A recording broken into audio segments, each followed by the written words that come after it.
I must admit that Casio as a brand doesn't immediately spark some major nostalgic associations in my brain. However, this specific DW-290 model is very different. It became famous in 1996, about the same time as I was writing some of my arguably the most important and pivotal university exams. So what do my university exams and this watch have in common? Well, more often than not, to get myself in the right frame of mind for the upcoming exam, I'll play a music score from a very famous 1996 action movie, and not just because it is a very catchy tune, there is a bit of that, but the main reason was that particular exam back in 1996, and to be honest, most of my exams thereafter, were a true mission impossible.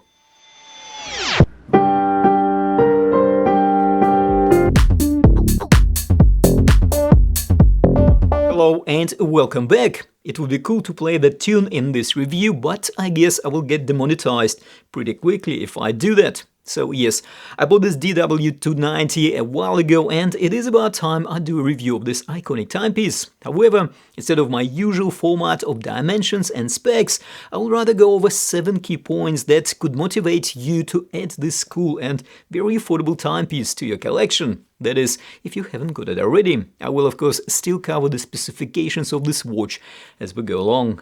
So, the first reason – Mission Impossible Movie Association. Of course, this was a very clever product placement move from Casio, which almost instantly propelled this watch to stardom or fame. I say almost instantly because apparently only once the first Mission Impossible was available on a Blu-ray in full definition, the watch enthusiast could freeze the frame and finally confirm what Casio model was on the wrist of the main character, played by Tom Cruise. It was a bit of a surprise that Casio didn't provide a G-Shock model for this movie, but still, this watch looked about right for a highly skilled field agent and operative for the impossible mission force. Price: close to G-Shock, but ever so slightly cheaper. Now, fortunately for the watch community, this incredible Hollywood blockbuster fame doesn't come with a crazy price tag. As a matter of fact, this DW-290 is very affordable.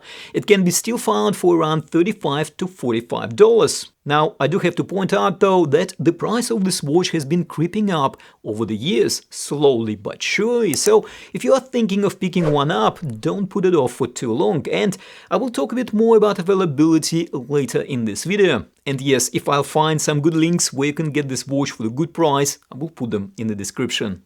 Durability and water resistance. Despite not being a G-Shock, the DW-290 is incredibly durable. It is sturdy and can withstand the rigors of everyday use, and is often a timepiece of choice for tough environments, including underwater, due to its 200 meters of water resistance, which we normally find only on the G-Shock models. And before we get to the next reason why this is a fantastic watch, as I promised, here are the key specifications of this timepiece. We have 46.5mm width at the widest point, 14mm case height and 50mm lug-to-lug distance, which ensures that this watch will work on pretty much most wrist sizes. We have 19mm lug width, however the Resin straps flares out to about 23.5mm to create more seamless integration with the case, and then taper down to 19mm by the buckle.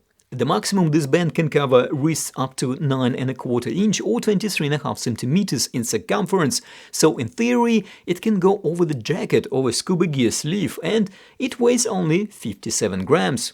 Nice and light.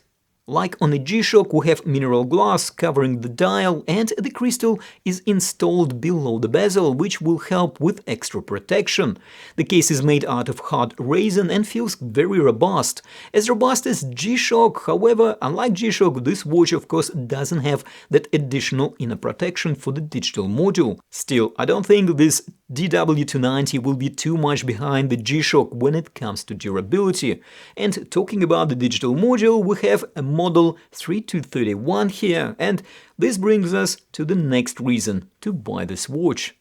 So, reason 4. Functionality. The DW-290 offers basic functionality, time, alarm, countdown timer and stopwatch. It is not as sophisticated as newer Casio modules, however, it does what it's supposed to do and does it well. and this watch is equipped with possibly Casio's best illumination technology. This baffles a lot of watch enthusiasts why Casio doesn't use this electroluminescent backlight on all their models. So the good news is that this DW-290 has that glorious backlight and it works like a charm. And the next reason – popularity. The fame of this watch, while possibly started with a movie, is by no means confined only to Hollywood anymore. This Casio became popular with military personnel, including the US Army, and even appeared on the wrists of prominent figures in the US politics, like ex-FBI director Robert Mueller, and even been used by NASA astronauts for training and for space missions. So if you decide to pick one up, you will be in a good company. And of course, another reason is unique design, definitely better and more interesting looking than even some G-Shocks. Some reviewers are not particularly fond of this design. Well, as they say, beauty is in the eye of the beholder. I personally think this one looks quite unique and interesting. Maybe a bit more flamboyant than a square G-Shock, but definitely more composed compared to larger G-Shock models. The design is also very ergonomic, arguably even better than G-Shock Square. The buttons are bigger and easier to engage. Actually, there is a slight asymmetry with bottom two buttons being slightly larger than the top ones. Also, the choice of different beep for a main home screen when cycling through the modes is a very useful feature and allows to set the design function even without looking at the watch. And another reason is of course comfort. At only 57 grams, this watch is really lightweight and sits well and comfortable on the wrist. Okay, the design decision to have the protrusions on top of the strap pointing inwards is a bit questionable, however, I didn't find it uncomfortable, possibly because I don't usually wear my straps very tightly. Also, the strap can be replaced, allowing for customization and added comfort. Okay, 19mm lug width isn't the most widely used, and trying to fit a 20mm NATO-style strap can be a bit challenging because of the fairly tight spacing around the spring bars. However, it is still possible, and it is still arguably much more user-friendly than lugs, let's say on square G-Shock, which will require most of the time some kind of third-party adapters if we are to fit aftermarket straps. Well, what can I say? Yes, possibly this watch has a bit of a love-hate looks and somewhat dated digital module. However, when it comes to amount of horological payload, if this is a thing, for the price, it is hard to find equals to this timepiece. And so, this is, in my opinion, a must-have in any watch enthusiast collection. And taking into account the rumors that Casio already discontinued this watch once, or at least tried to in the past, only to bring it back, of course, because they didn't want to miss the sales, I wouldn't put off buying this unique Casio for very long. What are your thoughts? Well, do let us know in the comments. And for more cool Casio watches, check out my Casio playlist over here.